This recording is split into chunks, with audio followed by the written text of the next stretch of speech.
ye mukyafu oba omukyala ye muyonjo and vice versa.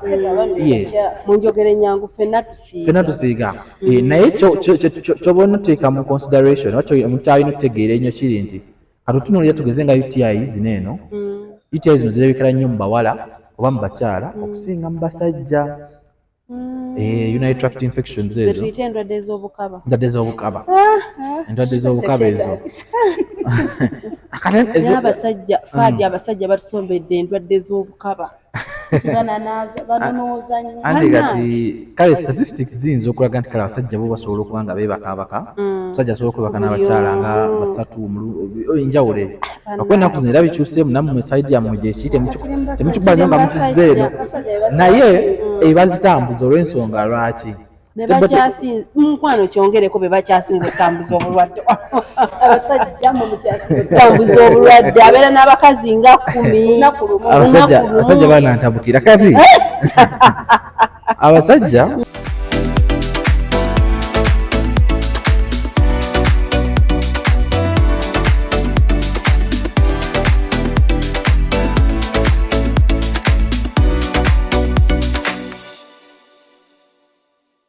mbaniriza nnyo ku YouTube channel yaffe Life Experience Uganda. Nange mwana mwalawo Asha naava namatuba nange mwasibye mutya muli mutya kansubire nti muli bulungi nnyo nnyo ddala ate nga nabagamba Life Experience Uganda buli omutulaba tuba tubaleetedde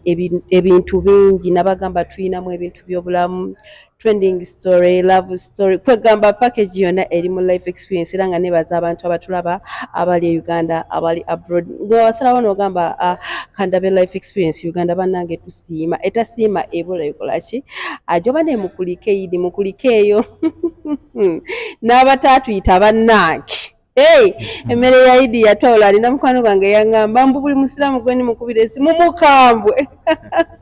nenga lwaki okambuwala just emmere obumere ate nga temwerabira tukwera ku Silverback ekifo kiri ku Salama Road kiringi nnyo nnyini ddala gwe nomunnanga ayagala okukiringamu okutuulako osobola okujja n'otulaba balina ebyokulya n'ebyokunywa balina car wash osobola okubeera ng'otudde wano okyalya onywa ku kyakunywa ngeri bwe bakoleza emmotoka gwe nomunnanga ekugamba tuula kairo nako lwaleero tulina omugenyi waffe agenda tubuuzaako ate era tukomewo tutandikiraawo tusanyusa okulaba nange nsanyusa obbasanga n'abalabi baffe bonna Fahad Kavuma lyerinnya yennyabo nsanyusa okulaba Fahad Kavuma nsanyusa okubeera wano leero olunaku olwaleero tulina dokita era nga musawo mukugu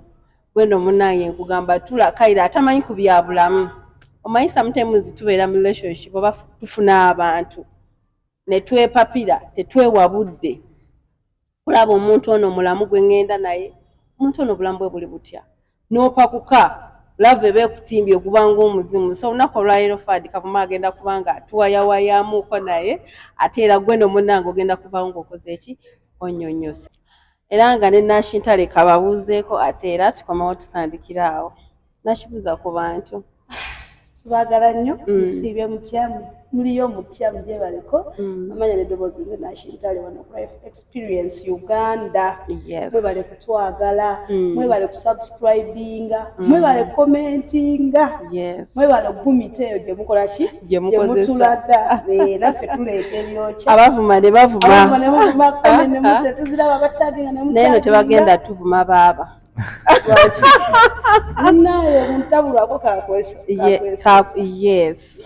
so olunaku olwaleero tulina dokita waffe tugenda kuba tutambulira mu relationship nammwe abapakukira abaagalwa temumaze bakibeza bana obulwadde bungi Fahad olunaku olwaleero tulina ey'abaana ababuwala abatulaba yeteekerateekera bufumbo alina omwagalwe bakamukwana waliwo abeekwanye ku Idi bahaji bafunye bannaabwe okimanyi nti abaana babuwala simanyi lwaki tutya nnyo okugamba omuntu nti tugende ku musaayi anti ebiseera ebisinga abasinga kye basinga okutya olumu bafuna relationship zino naye nga tebazitunuulidde mu bya maaso oba bya kubeera serious so olumu their sources of income kati oli agifunye abala kasente ke atagamba omugagga nti soke twekebeze omugagga ayinza okwekubiraawo yes kati yemukozi nga gyetandise nawo naye okutandika wa bulungi kyobuuzizza lwaki tulaba nga abantu tebaagala nnyo kwekebeza oba kubuuza abantu bibuuzo bikakkali naddala bikwatagana ku bulamu nga tekintu kyamakulu nnyo ekyo kati ekisooka tutandike n'okutya abamu batya okwekebeza nga bo omuntu asobola okutya okwekebeza olw'ensonga aba amanyi gy'ayitidde ebiseera ebisinga wesanga oli nga exactly bwebusi tebamukeberako namugamba nti olina kino naye nga abalamu wano waayise nawali juzi yalina ejjuze olwokusatu yalina egundi leero yalina oli kati weyeekebeza oba wagamba omutono twekebeze naye kenya tali kuki 100% sure kati ekyo kimu ku byo ekyokubiri abamu tebafiirayo ddala betwala gwanagamba era wogwanga mu relationship oba ofuna omwagalwawo ng'alimu eyettuluba ly'abantu nga obulamu teyeefiirayo talina kibuuzo kyabuuza kuba ebiseera ebisinga twesanga nga mu relationship zino basajja n'abakyala okwennaku zino mulimu eyo ebikukujju naye ffe twogera ku z'abakyala ki n'abakazi abakyala n'abasajja most of the times asinga okuinitiatinga emboozi eno alina kubeera ebiseera ebisinga abakyala baneeno olw'ensonga abaami bo olumu oba tugambe emitima giri gomite nga musawo nga kyagambye nti oba bba emitima olumu giba ki gomite ate n'ensonga abaami olumu bo natural bamanyi okweragajjalira mu katono ffe tumanyi okubanga mu byokwekebeza ebyobulamu omwami ogenda mu ddwaliro abakulwala kutuukayo oluusi abasajja tweteekamu kino nti musajja ndwadde setaga oluusi afuna ne symptoms oluusi eza infection naga obujjakiri yalinga bokka okitegeera kizibu nnyo okusanga omusajja nga olufuna akantu konna akamukwata akaddukirawo mu ddwaliro ate abakyala bo akantu konna kale akakyusekyusemu bati yayangu kati ova olaba ebiseera ebisinga era abakyala bali responsible oba yafaayo ku bulamu bwe ojja kwesanga ya initiating eneki emboozi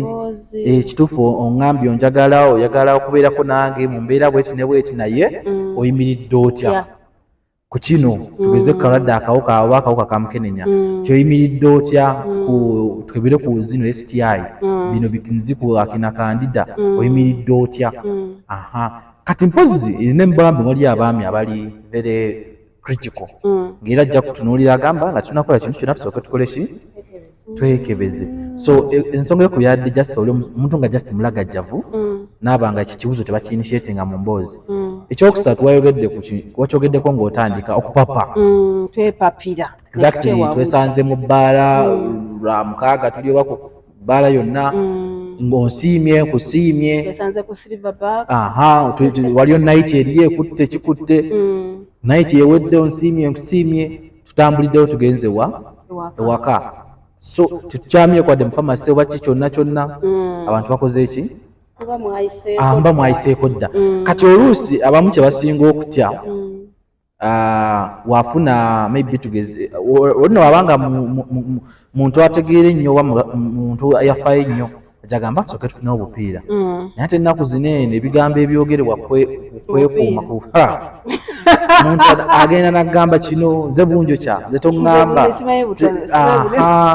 bantu babusuulidde ddala ndudde olaba obupiira bannange abantu bakyakozesa bupiira naashi muganda oludde okola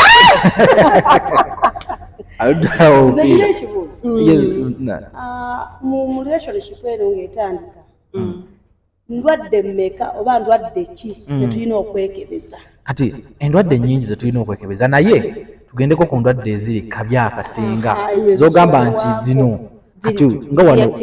wano ng'ewaffe ekirwadde ekisinga okuba nga kingi oba nga kitiibwa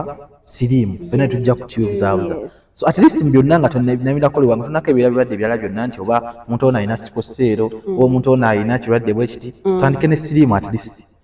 nti yakole ki akeberebwe omuntu tomubuuza bubuuza nti tetasi ye ekola ki eyimiridde kyanagamba nze ndyokke temukebeza maaso wowe okebeza amaaso tojja kufuna kyoyagala nnaku zino abantu balina ekirwadde nga banyirira waba baana bawala baba banyirira ekigenza ewala waba baana balenzi baba banyirira ekikoze ki oli gwe twali tumanyi owedda yamanyulanga enviiri simanyi mwana gimyukanga gyabedi simanyangu omuntu n'akogga kitabu wakati balese n'empiso nga omuntu agiye kuba emirundi 2 mu mwaka n'atamira ddagala lya buli lunaku. Yes, nange nagiwulirako nakapaviiro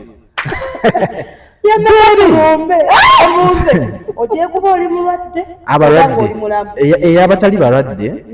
naye era atera okujja madde sinagirasomako naye banatera okukolaki abatali balwadde kati ate yuyaki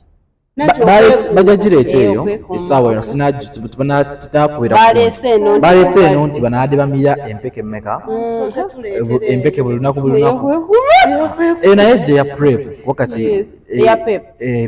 waliwo pep waliwo ne prep kati prep yebeerawo yempeke oba eddagala limuntu lyakozesa tugeze tulikawuka kamukenya omuntu lyakozesa nga asuubira ti maaso awo yinza okubeera exposed. Okimanyi nti ate awo abantu bagenda kuba ati eryo gyeriri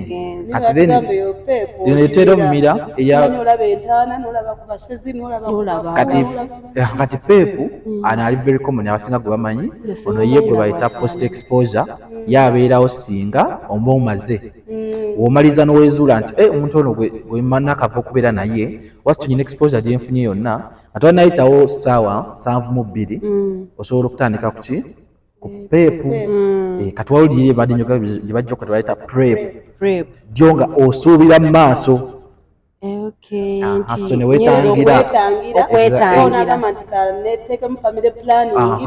netangira olubuto so erijja so kati ekibuuzo kyeyambuuziza naki kyabadde kukya kwekebeza siriimu artist yakole ki atandikibweko aye tomukebeza maaso tomwekebeza ngaoli yeebuzaabuza ennaku zino bukiiti oba obuntu obukebera siri babutadde ku dispose ku mafamasi ag'enjawulo ate nga base ki si yamaanyi omuntu dakiika 2-3 dakiika 5 mba mufunye ki results omuntu olutuuka mugambe waye katukebere wano kankole ki kankebere wano bwakifere ate kati obuntu obwo sigamba nti bwakifere of course olumu bumanyi okuwaliza okusinzira engeri otestinze muyinza otestinga obubi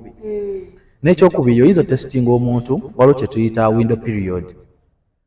period eyo tugeze omuntu senga afuna akawuka kalina ebbanga lyekatwala okutandika okulabikira muki musaayi kulyatinga musaayi okafuna leero tekalabika leero nti wetukebera leero okafuna era kyovula eyo peepu oyo abamulungi nnyo otegeera nti oli omulala akoze eki alina otegeera nti oli ayina nga gwe nowekebeza oyinza obutabaawe na ssaawa ezo so akawuka kanene ejjukira kalya bwoka bwaffe obutafaali obw'omusaayi so kalina ebbanga lyekatwala gye bayita window period abamu kisinziira ku immunity yo obulamu obuyimidde butya abamu kisinziira ku bintu ebyenjawulo naye bisinga etera kuba immunity immunity eyo bwebanga nnafu oluusi katera okwanguwa okulabika mu musaayi naye olwaba alina immunity nga yaki nga yamaanyi kayinza notutwala wiiki ezisukka 3 okuba nga tikanalabika muki kati chances nyingi nti osobola singa ofunye omuntu ngoyo ng'akyali mu window period osobola omutestinga ng'ali negative lwakuba era ekirungi oba kale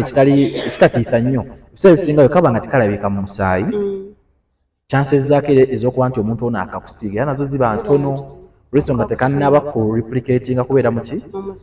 tetutegeeza nti tezibaawo so kati bali nnyonyola nakikyabuuza nti olumu lwaki tukebera omuntu asobola okwekebeza ne kamulaga negative naye ng'omuntu muki nti muntu mulamu so asobola okuba nga ali mu window period eyo oba oluusi osobola esanga tiwabanga mulwadde abamu batuuka nga amiranye eddagala lye bulungi naaba nga alijjumbira buki bulungi so kituuka viral load eno ebanga ekakkanya eki wansi nga oluusi butesiti obumu bunene bwe tukozesa obusookerwako nga tebusobola ku identifyinga kawuka ako olw'ensonga kali very dormant omuntu ono ali amira nnyo bulungi eki eddagala lye kuba era nawulirako geyagamba yagendako samoya ne bamukebera ne bamugamba mulamu n'agenda ewala mulamu n'agenda malwaliro ngaana kyokka nga mulwadde ayinza okuba nga ali amira bulungi eki eddagala naye kati era ffe tuba tukebera kati eno saidi yaffe yabasawo tuba tukebera obulwadde obwo omuntu okuzuula nitugamba nti katandika eddagala oli muki oli mulwadde tukozesa ate obwo bukiiti bwokka tukola tesiti endala za mirundi ng'emeka ng'esatu ziyinza obutazingiramu deeply naye tulina gye tukola esooka ne tukola eri gold standard ne tugenda mu byekebya ddala mu serum mu musaayi paka wetugambe ddala nti ono omuntu muki mulwadde oba siki oba mulamu. So oluusi tetutera kukoma kwenekola ki naye kati buno bukiiti bwetugula omwo mu zi pharmacy oba bwetukozesa butuyambako nti bwobeera first line detectors nga tuliyingira ali eri ku silver back nga omuntu akuteeka akwisako akuuma akakebera wenamu ekyuma kyonna mu nsawo naye tamanyi kyuma ki bukolerawo budetecting ekintu kyonna budetectingamu HIV yenna bukulagirawo ki lines ezo kyovola era ebiseera ebisinga kitono nnyo omuntu bwokudetectinga omuntu nga nebukulaga negative ng'omuntu ali ki positive ebiseera ebisinga bisobola okulaga positive ng'omuntu ali positive. Ate kino kyempulira kibagamba nti omuntu ayinza okunywa soda simanyi oba nerwala gyobadde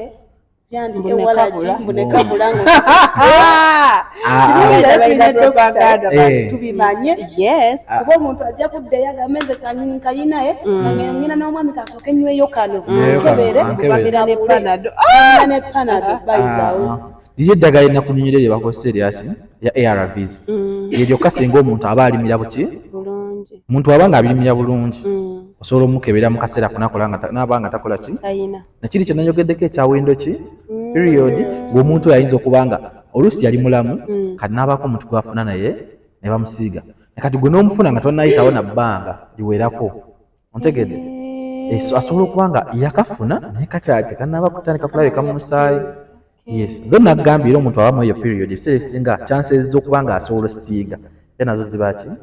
ziba ntono naale togendayo nga weemazeeyo kirungi nnyo obutapapa nga wayogedde kati ekyokubiri kirungi nnyo okukola ki kebera kati nga siriimu etumukoze eki tumwogeddeko kati ekirwadde ekyala ekyokumeka ekyokubiri kiba kyakubiri ndowooza omuntu kyandisaanye akole ki akebere omuntu ono gwandisaanye okwebaka naye ebiseera ebisinga wandisaanye okeberako ku STI nga gonorrhea oba nga especially gonorrhea oba syphilis ki kabootongo ono kuba ate zo ziri sexually transmitted zo olwegatta n'omuntu kabootongo naye bamusiiga syphilis bamanyi omusiiga wadde abamu bamuzaala nabo olwaba we bazaala nabo yes olumu osobola omufuna kuva ku ki okupata nawo kizane STI kubapata n'abantu ababiri kuba mpulira waliwo ekisiigibwa omusajja ne wabawo ekisiigibwa omukyala kati kubapata n'abantu ababiri ani asiiga okusinga kati kisinziira era kirwadde kyekyo nash kuba waliwo ebirwadde waliwo STDs ezimu nga abakyala tebalinawo bubonero kati olaba ng'enziko abakyala tebafuna nnyo obubonero bwaki bwanziko naye ng'era ate omwami ye waagifuna eriyakitingira wagirabirawo ki mangu ontegedde kati awo oli ayinza olowooza oba omwami omukyala yakoze ki yagimusiiza olw'ensonga bo kati ebiseera ebisinga era abaami atera ozzifuna omukyala ye aba nayo naye nga talina buzibu ng'era ye afuka bulungi talina buzibu eba tekuluma engeri gye tumamu yanjawulo eba yanjawulo kati fe abakazi like tewali sayini zonna z'ogamba nti eno nziko sayini zibaawo like itching osobola okufuna itching mu bitundu bye byaki ebyekyama osobola okufuna busowers oba butututu ngeri obutututu yes olusoma ino osobola okufuna abdominal pain nti wansi sinabanga wakola ki naye kati ye omukyala ayinza okitwala nti awo osanga ngenda mu nsonga zange osanga kinaki inalowooza ki kirinomu oba naga nti nina UTI naye nga tomanyi UTI ki exactly gyakola ki kati kwegamba mu bufunzefunze severity yaayo ey'enziku ddala mu symptoms mu bakyala eri very mild sometimes esobola okubeera symptomatic nga togiraba na bulungi naye ate mbaami bo webakola kisenga yagifuna akawuka ne kasaala ne kadda ku mwami yagifunira mwange era bajja almost ajja amaziga gali waggulu omusulo ogwomulumu okuva obufi nga tasobola kuyisaawo baluma nnyo nnyo bamalako nyeki emirembe yes kati kino ani asiiga ani atasiiga buli omu asobola osiiga ki munne either ku zino UTI oba STD zetukola ki zetwogerako obuyonjo bw'omuntu oba ani mulwadde byombi bikola ki bicontributinga ku ani agenda okukola ki kusiiga oyita kugamba nti abakyala bye basiiga ki UTI nedda abaami bonna basobola okuba nga bakola ki basiiga obanga omwami muyonjo omukyala ye mukyafu oba omukyala ye muyonjo and vice versa. Yes, munjogere ennyangu ffenna tusiiga. Naye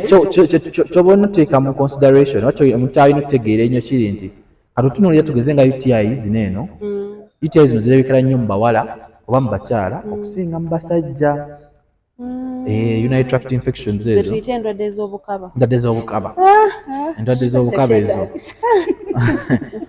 ezo abasajja faadi abasajja batusombedde endwadde ez'obukaba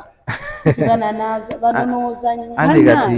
kale statistics ziyinza okulaga nti kale abasajja bo basobola okuba nga beebakabaka omusajja asobola okwebaka n'abakyala nga basatu enjawulo okuba ennaku zino era bikyuseemu nammwe saidi yammwe gyeki temukikuba nnyo nga mukizzeeno naye ebazitambuza olw'ensonga lwaki mukwano kyongereko be bakyasinze okutambuza obulwadde tambuza obulwadde abeera n'abakazi nga 10 abasajja banantabukira kati abasajja lwaki basiiga nnyo abasajja baneeno bo nga twayogeddeko mu kutandikwa bo tebali very cautious ku bulamu asobola n'ofuna symptoms n'azitwala minor nakiragajjaliraawo nfuna okusiibwasiibwa oluusi afukira kumukumu oluusi afuka omusulo oguwunya ennyo gulimu ne discharge sometimes gulimu basel amasirasira naye natakola ki natakifaako ate naaba nga agenda yegattagatta naki na buli omu n'ekyokubiri naturally abakyala bayonjoka okusinga ki kujjako abamu naye abakyala abasinga bayonjoka okusinga ki abasajja so wesanga omusajja asobola okuba nga bokiseemu ajambalira ennaku 5 ku wiiki wesanga nga naye bwennyini wagenda watugezi okubaako kyakola oba okweyamba teyetukuza bulungi tanaaba n'okunaaba obunaabi jasi kuno okwaki okw'obuntu. Yes, so lwaki abasajja mu spreading ojja kusanga kituufu abasajja basinga okuba nga bakola ki bagitambuza naddala mu urinary tract infections ezo kati wesanga kati era ne mubasajja ng'oluusi bana batali circumcised bebataakomola tulina buuza mmwe bayirayo gye bali abatali basiraamu ennaku zino tekyaliko obusiraamu nabutali busiraamu ekitegeeza natali musiraamu balina bannanga abasajja abatali bakomole mugende babakomole mugenda tulwaza obulwadde muli benzi omusajja atali mukomola alina engeri gy'alabikamu obubi like n'abanga atereka engeri gy'alinga ekyennyanja kino bakiyita batya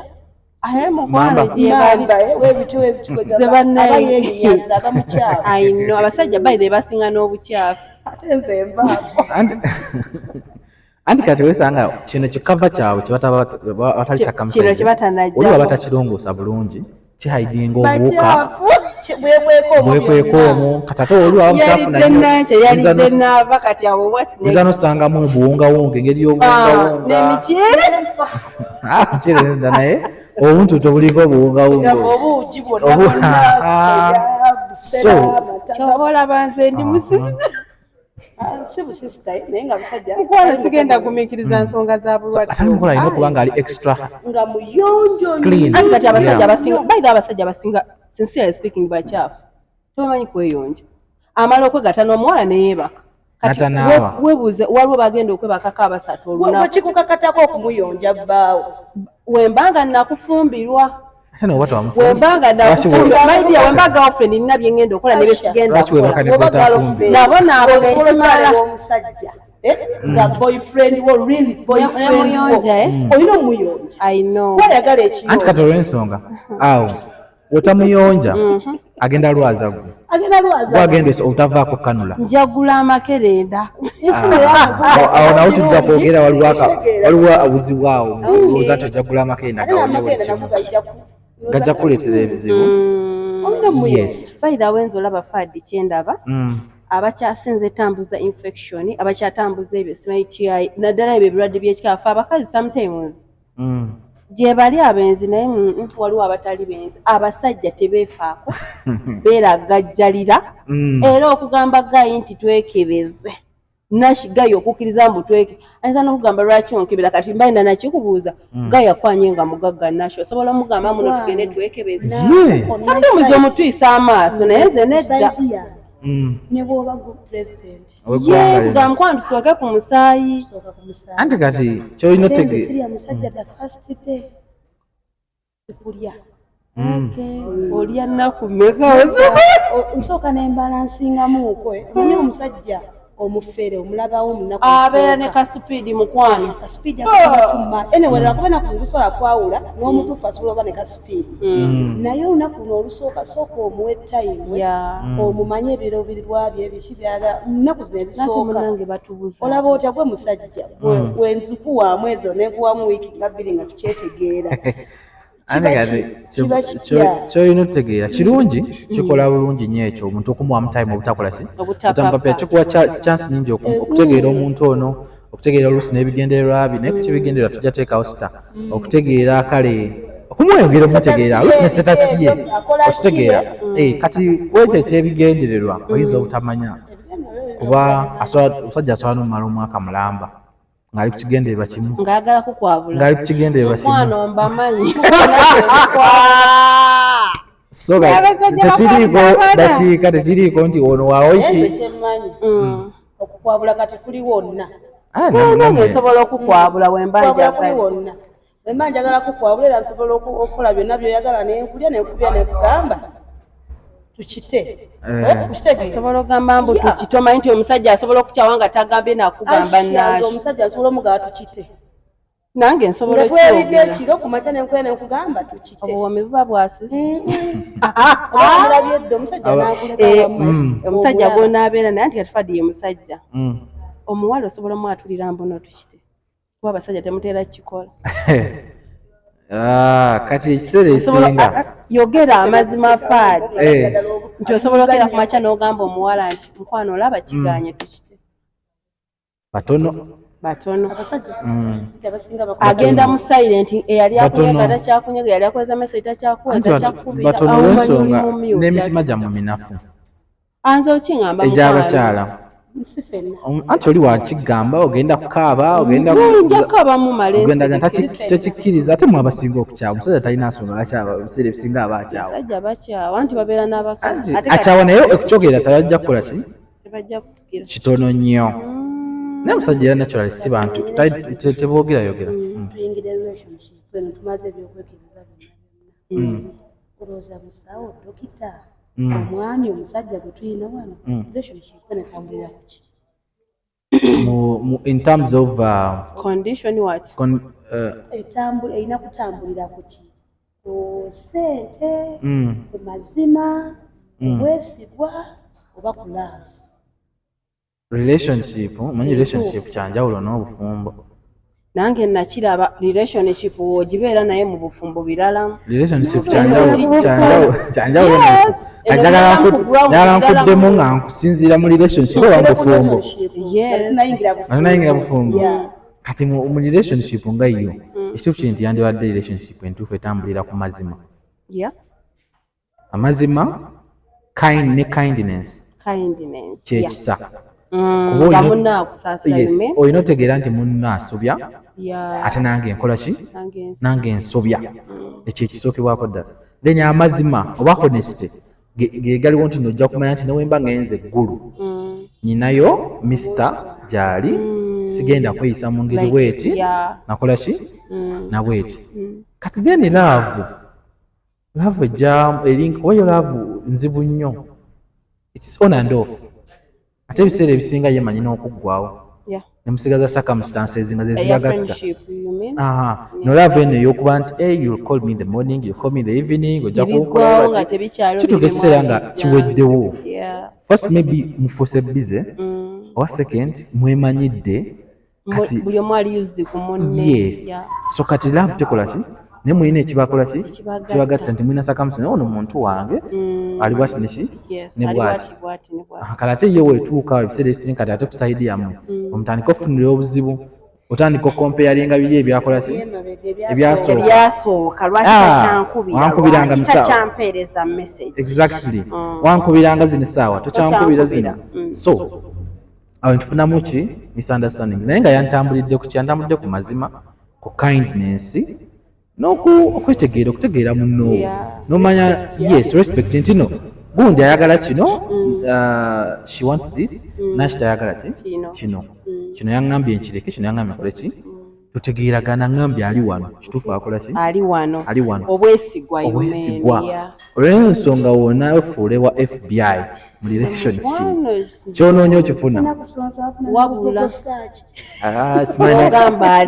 ne WhatsApp muzizi kombayininga akameseji akatonnyako osoma awo oba ogenda funa buki ebizibu by'amaanyi mu relationship n'obwesigwa naye n'okuba nga toli mutebenkevu nga exactly oli mweno oyagala genda mweno oli mweno bigenda kufugira buzibu bya gatta anti leero newamulimbye kino newamulimbye nti ndi mu ddwaliro ate oli wamugambye ali wano omwakusanze mu supermarket gwagambye nti ndi mu saaluuni oyinza obutamalaako nakulimba okwo olina okuba omugezi ennyo nnyo so kitugisa nga kikutadde ku ki pressure olina okunnyonnyola ennyo so kati eyo ki relationship kati marriage nze sinnaba mufumbo naye not yet oli single taata oli single sajja tabeera single you have someone abeera omu lwaki abeera abeera omu yes so ate ekyo kyobufumbo okusinziira ku bye tulaba kuba kirungi ebitemu tusoma bisome siga nti wetaaga kukibeeramu okola ki olwedde kati leero ffenna tuli ku media bigenda mu maaso mu biraba yandeja onaabakubye onaayawukanyira kino onaakoze kino yo fomula yayo eyinza obutakola ki obutagitegeera kyerina kutambulira ku ki otulabyeko ezimu nga batambulira mu mukwano still nebikola ki tulabeka batambulira ku ki ku ssente mundakiika bbiri best friend we n'alabika mu ssente tulabeka batambulira ku kyekusa kyadde ki ku laavu nze kyenalaba by the way sincerely speaking lwakuba twebuzaabuza laavu inatambula na ssente ebintu ebyo w'obyawula ekimu kifa tewaba laavu tolina kyoŋŋamba my dear era woba tolina mba nja kugattako era oba olina okigumira aba akulimba ekituufu kiri nti wano we twatuuka ssente yeefuga buli kimu kuba n'ebintu nosanga ntu nga balina ebizibu oliwo omubuuza ku bizibu bye 90% n'amaanyi nadda ne mbane n'ayogera mbu nina girlfriend gwotalabira gwotawadde n'ekikumi n'omuyita mukazi bannange beekaza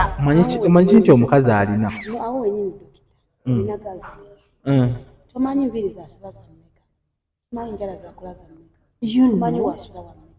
tomanyi kyakulya kijawa kitegeera n'omulimu gwakola olusi togumanyi oyo abeera girlfriend abeera ki oba olinabeera n'amaanyi oba kati kanguze nga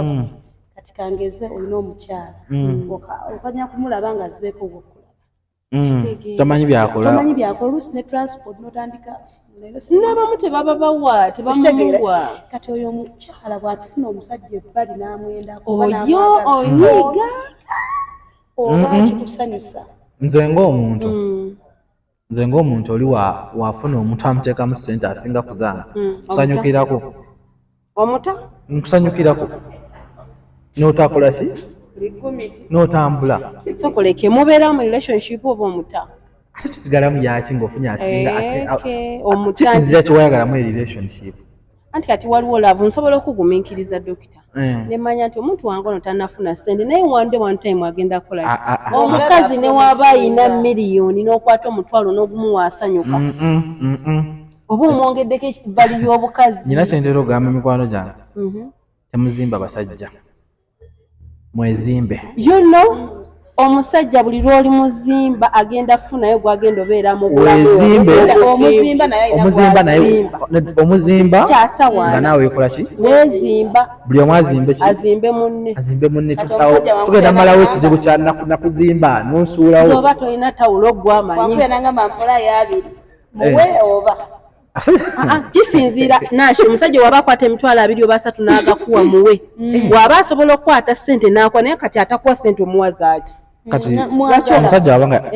omwagala Saturday yakwe milioni 2 juzi yali akava kuwaayo kusente emitwalo nga 5 kanakubira n'agamba nyina something like this baako ssente zokola ki zompa ezokola ki omuwa mukwano kati nze waliwo neyampaako akakadde mukwano nankubira kikezo mulina ebinkuta munamugaba mukwano weso nga yakateekako ne mugaba mukwano kubira tolina baŋŋanda lwaki yateekako nga tannaba kwesuutinga kyamugwako bu neŋŋamba akampadde akaagala kiki nsobola okuwa naye netekanabugumana mu nsawo situation yali yanjawulo naye kati ekyokuwola naye bannaye mulekera awola abasajja tugamba nti okuwola n'okwazika kwonoona emikwano oba kutta omukwano n'ekirala abasajja lwaki temuzza ssente z'abakazi nga babawo anti nammwe temuzza zaffe ziba za bba wange anti kati nawe n'agamba era za mukazi wange ate si za mukazi we ate nakuwasanga akuwa ezizo yazija kati wano otuuka mukuzi ezizo ng'ojjukira nti tannakuwasa oba mwami wange but naturally oba mu butuufu bwakyo men are supposed to be providers era otuuka obanga otuuse ku stage nga tonaba kutuuka nga oprovidinga soka ebyokubeera nga oyagala bakutwale ng'omusajja soka okireke kyebakuwaddeko kimala tuterekawo ate mateekateeka kuba omuntu omuwadde ssente za nviiri ate omugamba send me your pictures with that hair akubira ku video simayi bikoze bitya mukwano nkujjako nze nakoowa enjala katolina kyakulya bulungi tumusindikidde ssente zakulya ate omubuuza have eaten something wagamba nti no have not yet wakugamba nti have not yet so obaagala tukyeyiya ekituufu ekyandiwaludde Nash ne Nancy nti mu relationship buli muntu abe ng'akola ensi we yatuuka kati omu abeere ng'akola ssente ze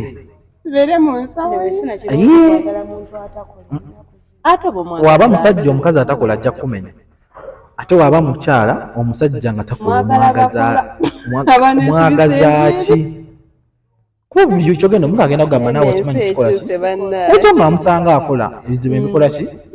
nebibeerawo mu maaso awo yes naye nga kiri kiwabuza nti omusajja atalina ssente tumukolere tutya omusajja atalina ssente tumuleka asooka anoonye ssente mumuwe space lwona dda ndi kunyumiza bingi byeninaku anoonye anoonye ekibuzo kyange ekisembayo okkiririza mu relationship for friends with benefits. Relationship with benefits. Zimanyi kuba zimanyi okay kati naye zisinga zirimu with benefit buli relationship naye ng'olina kyofunamu oyagala tunyonyola ekiri bawala bangi ng'ali ew'omusajja namusitira abakulu nga gy'ali alina kihaje kirina ssente naye nga tayagalayo kyova olabe babeera n'obuvubuka ng'alinayo akantu ke osobola okkiriza mu relationship okikkiririzamu nti kangeze ndi mufu mwami wange ali myaka ngaano okusinga ng'oli mufumbo toli mufumbo nga olwedde kankala ndabirira oyinza okuba oli girlfriend kyakubali yampangisiza ndabirira buli kimu olwedde akumalira ebirala olinayo omulala obubwenzi tobubikkiriza bikkiriza nnyo kwongerako bigambo bingi teba relationship oba oli mu bwenzi olwedde omugambye olina omusajja akulabirira kitegeeza akuwa ssente nga kibiri ebyo ebyomukisenge baagala ekyomukisenge banaye mubiveeko lwaki ekyo tokibuuza nga lwaki ekyo tokyaseesinga nga mwakatandika n'okimanya gemaanyi naye mujafiira mugundu nti kyembuuza lwaki tokyaseesinga lwaki tokibuuza nga mutandika nga wobuuza nti owayo okola mulimu ki anti kati waliwo omusajja nga kirina akakyasookedde kukyagambye nti ng'omutya waliwo omuntu gw'otiisanga amaaso jjukira alina ssente toyinagenda mubuuza n'olowooza kati n'osooka omubalamu n'omupima fuuki ey'emyaka 3 3 gyokka osooka n'obala 3 abawala we mwatuuse osooka omubalamu fuuki ey'emyaka 3 kuba kati ebintu by'ennaku zino bya contract ate tetugera gisayininga naye bw'ogiba nayo mu mutwe gwe n'omanya kati ono mu myaka 3 osobola omufunamu kiri naye olwedde mbaddewo n'owomutima gwange kati owomutima gwe lwaki talina ssente ayinza okuba kati lwaki omuwolereza wulira simuwolereza alina naye tezikumala talina akyavubuka ono yakola dda okitegeera ono akyazimba